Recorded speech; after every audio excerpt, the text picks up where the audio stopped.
I walked through fire. Not coals on a stage, real fire that eats your savings, your sleep, and your pride. If you've been singed by layoffs, rejection, or that quiet voice that says you're behind, lean in. Today I'll show you how to walk through it without burning out, and how I turned scorch marks into fuel. I'm Sarah, 34, born in Ohio, building a life in Austin, and if your pulse jumps on Sunday nights and your jaw tightens at the word deadline, you're not alone. Millions of us are carrying career stress and chasing personal growth at the same time, pretending we're fine under fluorescent lights. Here's my motivational story, my life lesson, and 4 moves you can steal today. The email hit at 9:12 a.m. Subject line: Organizational changes. My mouse hovered. Click, my name, a polite paragraph, severance details. My throat went dry like the air before a July thunderstorm. I could hear the office espresso machine, the hiss like a warning. My screen blurred. I packed a cardboard box holding a succulent I forgot to water and a mug that said Hustle Queen. Outside, Austin heat wrapped me like a wool blanket in August. I turned on my car and the check engine light flickered awake, a tiny orange sun.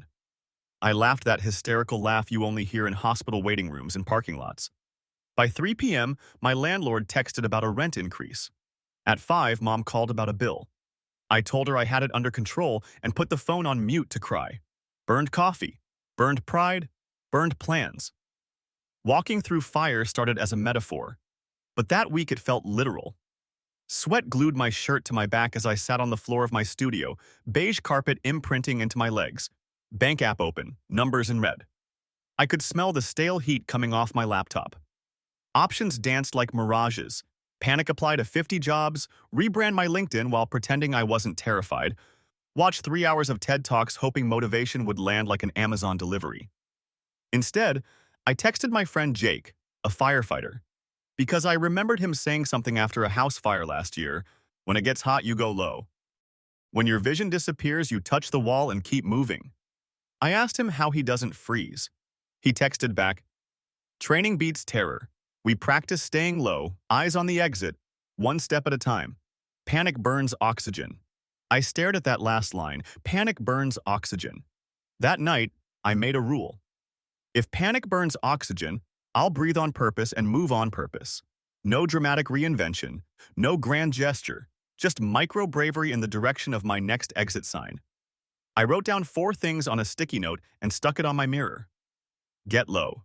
Drop ego, ask for help. Keep moving. 20-minute actions, no debates. Follow the line. 1 priority per day. Test the door. If it's hot, don't force it. Try another route. The next morning, my alarm clawed me out of sleep at 6:30. My stomach was a fist.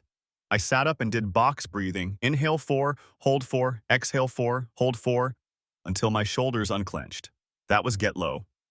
Then I messaged 3 people I'd been scared to ask for help: a former boss, a client from 2 years ago, and my college friend who runs a boutique agency. I sent a simple note. "Hey, I'm exploring new projects in product marketing. If you hear of anything, can I send you a 1-pager? No resume attached, no essay, just a human ask." That was me dropping the ego, letting oxygen back in. Keep moving kicked in with 20-minute fire sprints. I set a timer and did one thing that actually moved the needle. Wrote a 1-page service sheet, recorded a 60-second loom introducing myself, and drafted a short pitch to 5 dream companies. No doom scroll detours, no perfect fonts. The timer beeped. I took a breath. I did another set. It felt like walking in smoke. Couldn't see the future, but my feet knew the floor. Follow the line meant choosing 1 priority. That week, it wasn't landing a job title. It was conversations. Every morning, 1 meaningful outreach before coffee. Then 1 portfolio tweak, then 1 learning rep. Watched a TED Talk on deliberate practice, took notes, applied 1 idea. I also pulled a trick from Atomic Habits. Link in description. The 2-minute rule. If an action takes 2 minutes, do it now. If it takes longer, I set a tiny starter. Open the doc, write 1 sentence. It sounds silly, but that small ignition kept me from stalling out. Test the door saved me from banging my head against rejection. If a company ghosted me after 2 nudges, that door was hot. I pivoted. Smaller agencies, direct founders on LinkedIn, local businesses that don't post jobs but need revenue help.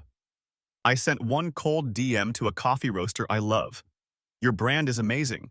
Your email funnel could unlock repeat orders. Can I send 3 ideas? They said, sure. I sent the ideas, free. 2 days later, I was running a 4-week trial for a fair rate. Not the dream, but oxygen. There were still flares. A recruiter scheduled an interview and then vanished. I overdrafted by $15 buying printer ink. I wanted to crawl under a blanket and call it alignment, but the steps were the same. Get low. Text a friend and ask for a gut check. Keep moving. 20 minutes of prospecting. Follow the line. One priority, ship a case study. Test the door. If momentum fizzled, I changed angles. I built a tiny newsletter about marketing lessons from neighborhood businesses, the corner hustle. 20 subscribers became 80. A deli owner saw it on Nextdoor and DM'd me. We did a 2-hour session that turned into a retainer.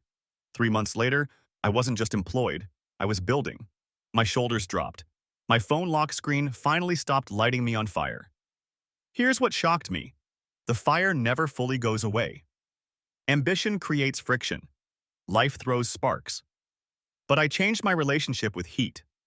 Instead of flinching, I trained micro-bravery. Instead of waiting to feel confident, I acted until confidence caught up. Shareable truths I'd tattoo on a sticky note. Panic burns oxygen. Breathe on purpose. Confidence is a receipt you get after you pay with action. You don't need a map, you need the next step. And the only way out is through, but through can be tiny.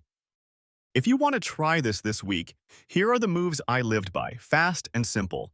Get low, drop your ego, and ask for one specific help today. Can I send you a one-pager? Would you review my portfolio? Specific beats vague. Keep moving, run 2 20-minute fire sprints. 1 outreach, 1 deliverable, timer on, 0 tabs. Stand up when it dings. Follow the line. Choose one lead measure for 7 days. Conversations, not applications. Pitches, not perfect profiles. Track it on your fridge. Test the door. Write 3 if-then plans. If I get ghosted twice, then I pivot to smaller targets. If anxiety spikes, then I do 4 rounds of box breathing. If I stall for 10 minutes, then I switch tasks, not quit. My universal tie-in. Whether you're coding, teaching, parenting, or starting over, your fire will look different. But the physics are similar. Oxygen is attention. Heat is stress. Fuel is your belief. You can't control the heat, but you can control your breath and your steps. If you want a simple starter, grab the 2-minute rule from Atomic Habits, link in the description, and make your first step embarrassingly small. Small is safe. Safe is repeatable. Repeatable becomes unstoppable. I walked through fire and came out with calluses, not scars. If this hit home, like this video, subscribe for more and drop a comment with one line. What's your fire right now, and what's your next 20-minute step? I read every single one. If you found a life lesson in this motivational story, share it with a friend who needs a hand on their shoulder and a push in their back. We're not avoiding the flames here. We're learning to walk.